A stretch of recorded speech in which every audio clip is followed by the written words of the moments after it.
Bonsoir mesdames, messieurs et bienvenue à Perspective. Dimanche, le pape a effectué une visite pastorale en Calabre, en Italie. Lors de la grand-messe, Benoît XVI a commenté le texte du banquet, notamment l'habit nuptial. Aux habitants de cette région, Benoît XVI a déclaré « Le chômage est préoccupant et la criminalité souvent féroce atteint le tissu social, une terre où l'on a la sensation continue d'être dans l'urgence.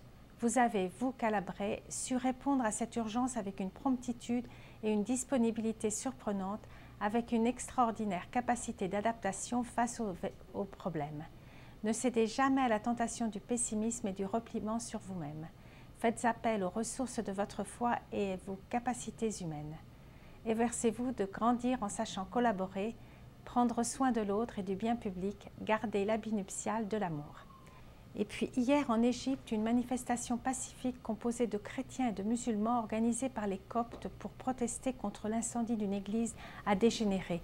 25 personnes ont été tuées et plus de 200 personnes blessées.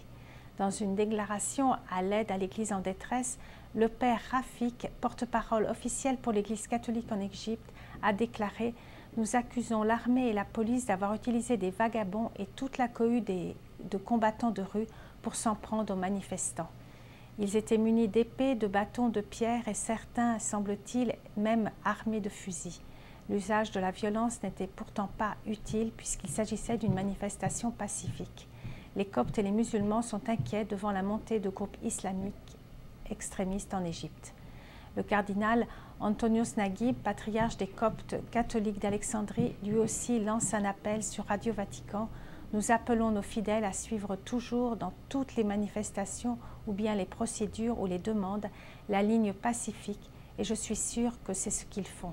Et nous appelons les autorités à prendre les mesures nécessaires pour assurer aux chrétiens la possibilité d'avoir leur lieu de culte sans entrer en affrontement avec les islamistes. Et puis Monseigneur Gérard Wessner, OMI, évêque de Prince George en Colombie-Britannique et président du conseil d'administration de l'organisme catholique pour la vie et la famille, l'OCVF, a envoyé une lettre au Premier ministre Stephen Harper, lui exprimant sa consternation concernant l'attribution de la somme de 6 millions à l'organisme Planned Parenthood. En effet, il écrit que cet organisme travaille avec détermination à éliminer les lois sur l'avortement dans les pays qui l'interdisent et à faire reconnaître l'avortement comme un droit humain universel. Monseigneur Wessner invite le gouvernement canadien à rediriger ces 6 millions de dollars vers des organisations qui respectent véritablement la vie et la dignité des femmes et des enfants à toutes les étapes. Rappelons que l'OCVF est parrainé conjointement par la Conférence des évêques catholiques du Canada et le Conseil suprême des Chevaliers de Colomb. Il promeut le respect de la vie et la dignité humaine et le rôle essentiel de la famille. La lettre dans son intégralité se trouve sur le site ocvs.ca. Et puis Monseigneur Brendan O'Brien, évêque de Kingston, président du comité sur les lois humaines de la Conférence des évêques du Canada, vient d'adresser une lettre à l'ambassade de la République islamique d'Iran concernant le cas d'un pasteur condamné à mort pour s'être converti au christianisme. Même si la sentence de mort a été annulée, cet homme est toujours en prison. Monseigneur O'Brien demande que le gouvernement iranien respecte ses engagements vis-à-vis de la liberté de religion, conformément à la Déclaration universelle des droits humains. La lettre se trouve sur le site cecc.ca. L'assemblée plénière de la Conférence des évêques du Canada, la CECC, se déroulera la semaine prochaine, du 17 au 21 octobre à Cornwall.